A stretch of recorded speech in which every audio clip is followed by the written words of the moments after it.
বন্দি ফিলিস্তিনিদের বৈদ্যুতিক শক দিচ্ছে ইসরায়েলি সেনারা, আর শারীরিক ও মানসিক নির্যাতন চালাচ্ছে ফিলিস্তিনি নারীদের উপর।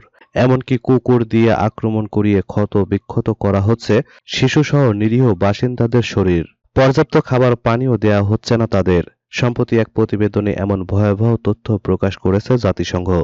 ৬ মাসের বেশি সময় ধরে চলছে হামাস-ইসরায়েল সংঘাত। শুরুতে দখলদারদের দমনে শুধু ফিলিস্তিনিদের স্বাধীনতাকামী সংগঠনের পরিকল্পনা থাকলেও বর্তমানে এতে জড়িয়েছে ইরান সহ আরও অনেক দেশ। তাই পাল্টা জবাবে নিরীহ গাজাবাসীর উপর হামলার মাত্রা বাড়িয়েছে ইসরায়েলি বাহিনী।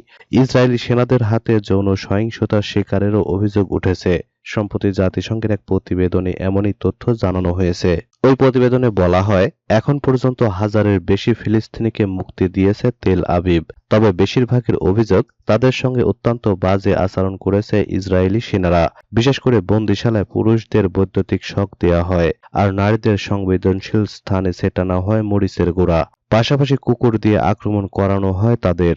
এমনকি তাদের পর্যাপ্ত খাবার পানিও দেওয়া হয় না। এমন পরিস্থিতিতে গাজার ক্রমবর্ধমান মানবিক সংকট অবসানের আহ্বান জানিয়েছে জাতিসংঘ।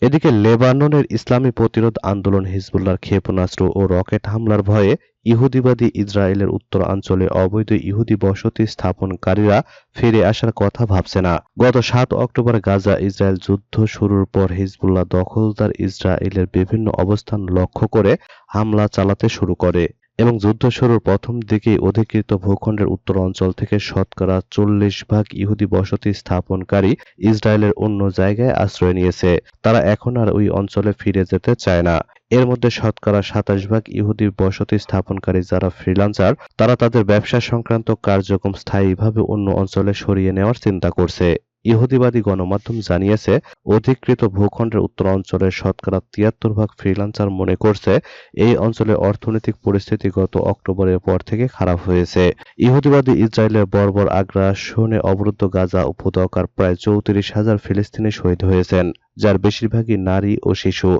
এই বর্বরতার জবাবে লেবাননের হিজবুল্লাহ যোদ্ধারা প্রায় প্রতিদিন ইসরায়েলের বিভিন্ন অবস্থানে হামলা চালিয়ে যাচ্ছে।